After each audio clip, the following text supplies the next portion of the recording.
राकेश टिकैत क्या कर रहे हैं आज जब वो भारत बंद की शुरुआत कर चुके हैं? भारत बंद की शुरुआत कर रहे हैं। यहाँ पकोड़े पड़ेंगे। मैं आलू काट रहा हूँ इस टाइम पे। आलू का कटिंग चल रहा है यहाँ पे, क्योंकि जो पब्लिक है उसके लिए वो भी तो चाहिए, तो काम भी तो करना चाहिए ना।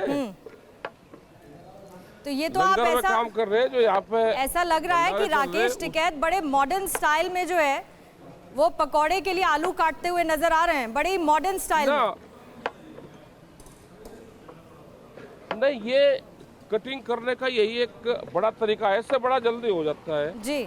ये देखो, जाओ मैं जल्दी जल्दी दे दे। ये देखो, अगर राकेश टिकैत जी आलू काटने का इतना जल्दी और आसान तरीका है तो सरकार से बातचीत हो रही है, आसान सा तरीका क्यों नहीं निकल रहा? 11 बार बातचीत हो गई, बेनतीजा रह गई राकेश टिकैत जी। जब सरकार के दिमाग ठीक हो जाएंगे, सरकार धोखाधड़ी छोड़ देगी, सरकार शब्दों का हेर फेर करना छोड़ देगी, तो उस दिन बातचीत हो जाएगी। लेकिन सरकार तो कह रही है कि आप लोग जो कह रहे हैं उस पर विचार विमर्श के लिए तैयार है। और ये बात तो बार बार नरेंद्र सिंह तोमर सरकार ये कहती रही है कि आप जो बातचीत कर रहे हैं खुले मन से कीजिए, वो भी आपकी बात सुनेंगी, लेकिन आप भी उनकी बात सुनिए। और खुले मन से तो सुन रहे हम। वे पहले कंडीशन लगा रहे कि बातचीत कर लेंगे, कानून वापसी नहीं होंगे, तो उन्होंने कंडीशन तो पहले लगाई थी। वे फार्मूला उन्होंने बता ही दिया। हमसे तो सिर्फ साइन करवाना चाहते हैं कि आ जाओ। राकेश जी, यूपी में साइन कर दो। मुख्यमंत्री योगी आदित्यनाथ ने एक आदेश भी जारी किया है, गन्ना मूल्य का समर्थन किसानों के लिए बढ़ा दिया है। इसके बारे में आप क्या कहेंगे? सरकार तो सोच ही रही है किसानों के लिए, चाहे वो यूपी की बात हो या केंद्र सरकार की ओर से हो। सोच रही।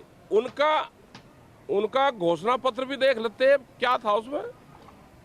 घोषणा पत्र में ये था कि हम 375 रुपये करेंगे, और वो जब इनकी सरकार आई 4.5 साल पहले जब करेंगे, 4.5 साल पहले का 375 रुपये रेट दिलवा के, और जो उसका डिफरेंस है वो हमको दे दो। क्या घोषणा पत्र झूठा था क्या? या तो ये कहते कि घोषणा पत्र झूठा था और जो भी घोषणा पत्र में हम देते हैं वो झूठा है। और ये अपनी जबान से जो लोग बोलते हैं, तो क्या आपको ये ठीक नहीं लग रहा अगर गन्ना समर्थन मूल्य यूपी सरकार की ओर से बढ़ाया गया किसानों के लिए, तो ये किसानों के हित में नहीं नजर आ रहा आपको? इसमें भी आपको घालमेल नजर आ रहा है सरकार की ओर से? कह रहा है कि कितना बढ़ाया है। आप हिसाब लगा लो ना कितना बढ़ाया है। या तो ये कह दे कि जो घोषणा पत्र में हम बोलते हैं वो झूठ है, या जो हमारे लोग मंच से बोलते हैं वो झूठ है। 25 रुपए बढ़ा है। अब आप मुझे इसमें बताओ, आप इसमें मुझे जो घटा गुड़ा भाग सब करके मुझे ये समझाइए, अरे 25 रुपए बढ़ा है। राकेश टिकैत जी, क्या किसानों को फायदा नहीं होगा इससे? ये बता दीजिए, हाँ या ना में। मैं कह रहा कि 25 रुपए से जो लगातार ही नहीं फायदा होगा। नहीं फायदा होगा आप कह रहे हैं? हम तो उम्मीद ये थी कि 450 450 रुपया होगा, 425 रुपये बढ़ेगा तो फायदा होगा। कह रहे कि जी आपको ये बढ़ा दिया जिससे फायदा होगा।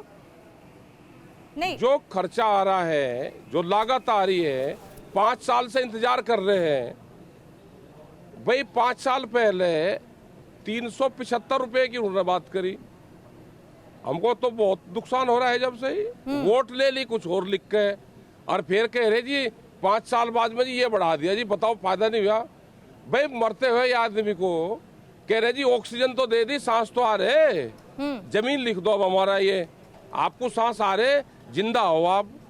तो ये तो जिंदा रहने के लिए ऑक्सीजन दे रहे, कभी हटा रहे, कभी लगा रहे। राकेश टिकैत जी, आम आदमी को आप ये समझा दीजिए, क्योंकि अब देखिए आपने भारत बंद का ऐलान किया है और जाहिर बात है कि आम आदमी के आने जाने में भी इससे दिक्कत होगी। दुकानें भी आप कह रहे हैं, रिक्वेस्ट कर रहे हैं कि भाई 11 बजे की बजाय 3 बजे खोल लीजिएगा, कोई दिक्कत नहीं है। लेकिन आम आदमी को जरा ये समझा दीजिए जो वो समझ नहीं पा रहा कि पेच कहाँ फंस रहा है। सरकार को आप नहीं समझा पा रहे या सरकार आपको नहीं समझा पा रही है? क्योंकि बातचीत यही होती है कि इतनी बार चर्चा हो गई, नतीजा कोई निकल नहीं रहा। सुन लो, सरकार नहीं समझ रही बात, सरकार भी समझ रही, हम भी समझ रहे।